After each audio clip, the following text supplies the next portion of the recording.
السلام علیکم ورحمت الله. قدرمن لیدونکو، تاسو به دغه ښایسته منظره ګورئ چې لاندې ډېر ښایسته ښایسته اوبه او ښایسته ښایسته پټي دي. دا هغه ځای دی چې تاسې ترېنه هوا نه یو ښایست نه خوندونه اخیستي دي، خو دلته داخل کې چې څه دي هغه تاسې هېر کړي دي.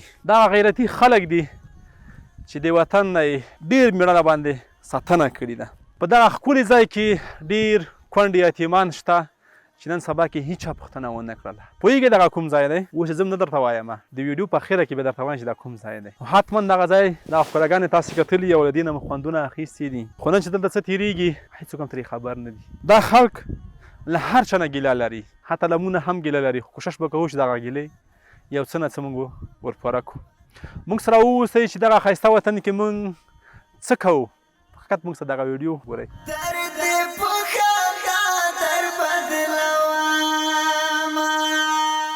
قدرمن لیدونکو، تاسې ګورئ چې دلته کوچني کوچني ماشومان ولاړ دي، اکثره یې یتیمان دي. هغه پلرونه چې دوی پالنه او روزنه یې کوله نن په دغه نړۍ کې نشته. دغه خلک دي چې دغه وطن ته یې ډېرې قربانۍ ورکړي دي، خو نن د دوی یتیمان همغسې پاتې دي لکه څنګه چې پاتې دي.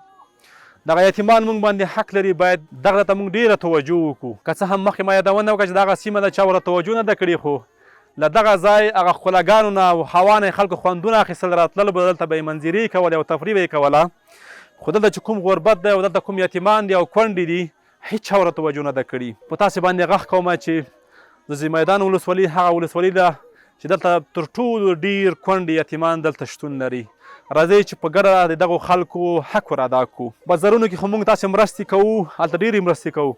راځئ چې اطرافو ته لاړ شو، چې اطرافو کې مرستې وکړو. دغه خلک هم په موږ باندې حق لري. په ورځې قیامت کې به دا هم د موږ نه پوښتنه کوي، دغه یتیمان او دغه کونډې. راځئ چې په دغه دنیا باندې د خپل مسؤلیت ادا کړو او تر خپل وس څه مو چې وس کېږي، خدای وکړه چې یوه ښه خبره وي هم دلته چاته وکړي. که هر څه مو د وسې کېږي دغه خلک نن به موږ باندې حق لري، باید ورسره وکړو. دغو خلکو دپاره چې 200 ماشومان دي چې په دې کې اکثره یتیمان دي، دوی دپاره موږ د ژمي دپاره جمپر راوړي چې هر یو نفر ته به یو جمپر ورکول کېږي. ډېر عادي شی دی، خو بیا هم زموږ په همدغه په وس کې وه. او تاسې باندې غږ کومه چې دغه خلک له یاده مه وباسئ. دغه توضیح موږ شروع کوو، موږ سره واوسئ.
زبابا د غږ تر پای حساس راسوما وطن والا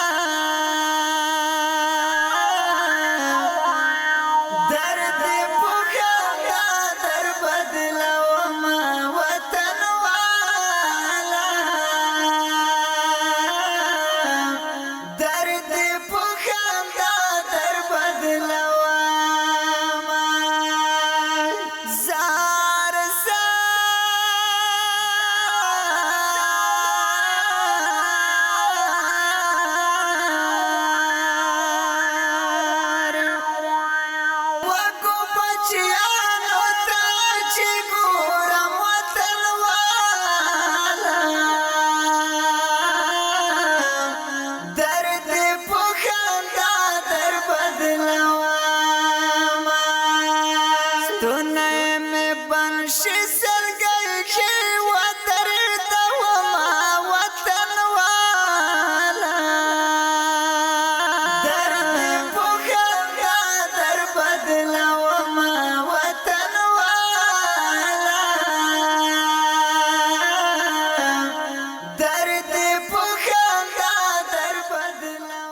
د ټولو با احساسه خلقونه مو هیله ده چې د زمایدور د یتیمانو سره مرسته وکړي هیله کوو. قدر بریدونکو دغه د تاسې ولیدل چې توضیح وشوه الحمدلله ټولو ته ډېر په ناپ باندې دغه جمپر هم ورسېدی او د دوی یوه مهمه غوښتنه چې د تاسو نه په ډله ییزه توګه وکړله رښتیا هم چې د جلمدان ولسوالي باید له فکر نه موږ ونه باسو هر وخت باید راشو کومکونه او مرستې ورسره وکړو او دغه یتیمان چې موږ باندې حق لرو باید حق ورپه راکړو.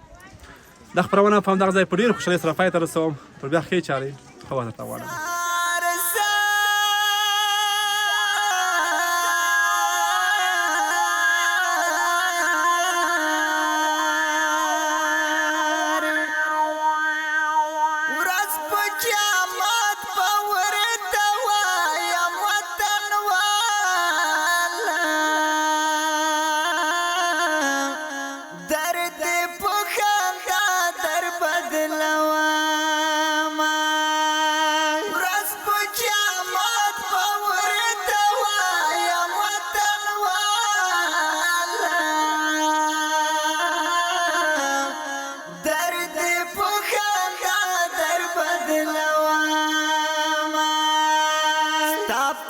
जहाँ